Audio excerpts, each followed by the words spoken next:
আজকে তোমাদের সাথে শেয়ার করব বিয়েবাড়ি বাবুর্চির হাতে 700 পিস রোস্টের রেসিপি।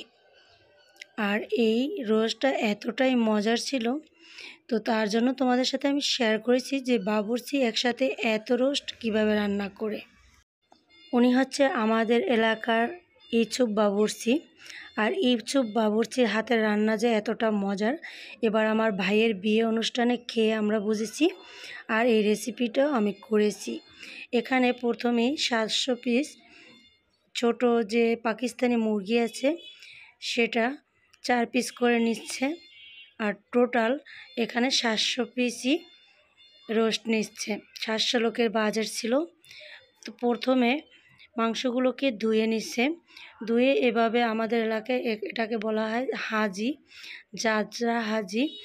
এতে করে মাংসটাকে এভাবে রেখে দিচ্ছে, পানিটা ঝরে গিয়েছে। আর পানিটা যখন ঝরে যাবে, এবার বড় যে টিন আছে তার ভিতরে মাংসগুলো রেখে দেবে। একটু হলুদ লবণ মাখিয়ে নিচ্ছে। আর এগুলো মাখিয়ে ডুবো তেলে এই রোস্টগুলোকে ভেজে নেবে। তো সবগুলো একসাথে দেখানো কিন্তু সম্ভব হচ্ছে না। তো প্রথমে কিছুটা মাংস এখানে ধুয়ে নিচ্ছে, আর অন্য সাইডে কিছুটা আরও রেডি করতেছে। তো একসাথে তো করা সম্ভব না।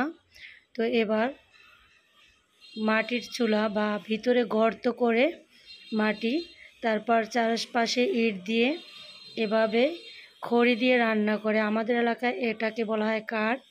রান্না করার জন্য চুলা ধরিয়ে নিচ্ছে আর পর্যাপ্ত তেল দিচ্ছে। তেলটা যখন ভালোভাবে গরম হয়েছে, এ পর্যায়ে রোস্টের মাংসগুলো এর উপরে ছেড়ে দিচ্ছে। তো এভাবে একটু ছড়িয়ে দিচ্ছে। বাবুর্চি নিজেই এই কাজগুলো করছে। রান্নার কাজগুলো বাবুর্চিই করে, অন্য কাজগুলো তার হেল্পার আছে তারা করে দেয়।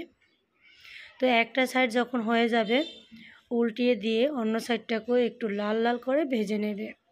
তো রোস্টের মাংসটা খুব বেশি কড়া করে ভাজলে সেটা শক্ত হয়ে যায়, খেতে বেশি ভালো লাগে না। তার জন্য চেষ্টা করবে খুব বেশি কড়া যেন না হয়। তো দুইটা চুলা এখানে, দুইটা পাত্রে এগুলোকে ভেজে নিচ্ছে। তো ভাজা হয়ে গিয়েছে, এবার এগুলোকে তেল ঝরিয়ে তুলে নিচ্ছে। আর তুলো এভাবে একটা বড় টিনে এগুলোকে রেখে দিচ্ছে। তো সবগুলো যখন একসাথে ভাজা হয়ে যাবে, তারপর একসাথে রান্না করবে কিভাবে সেই টেকনিকটা আজকে তোমাদের সাথে আমি শেয়ার করব। প্রথমে এখানে 1 কেজি করে আদা রসুন বাটা নিচ্ছে।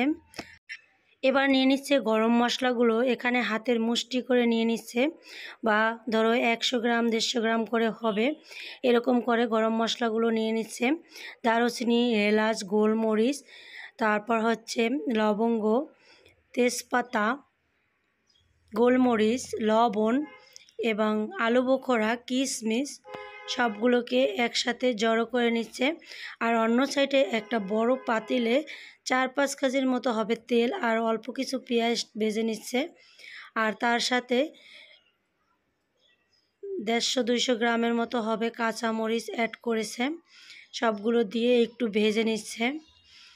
আর ভাজা হয়ে গেলে এর ভিতরে যে মশলাগুলো একসাথে জড়ো করেছি সেই মশলাগুলো দিয়ে দেবে।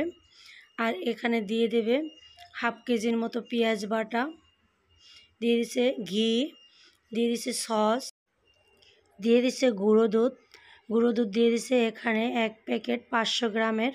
কিছুটা পানি দিয়ে মশলাগুলো কষিয়ে নিচ্ছে। আর দিয়ে দিচ্ছে বাদাম বাটা, দিয়ে দিচ্ছে টেস্টি সল্ট, রোস্টের যে কোনো মশলা সবগুলো অ্যাড করতে। এবার আরও কিছুটা কাঁচামরিচ অ্যাড করবে, প্রায় 1 কেজির মতো কাঁচামরিচ অ্যাড করেছে। আর এখানে রোস্টের যে মশলা সেই মশলা অ্যাড করেছে কয়েক প্যাকেট, 4-5 প্যাকেটের মতো মশলাগুলো অ্যাড করেছে। এছাড়াও ধনিয়ার গুঁড়ো, জিরার গুঁড়ো, অন্যান্য যে মশলাগুলো রোস্টে ব্যবহার করা হয় সবগুলোই কিন্তু একে একে এর সাথে অ্যাড করা হয়েছে।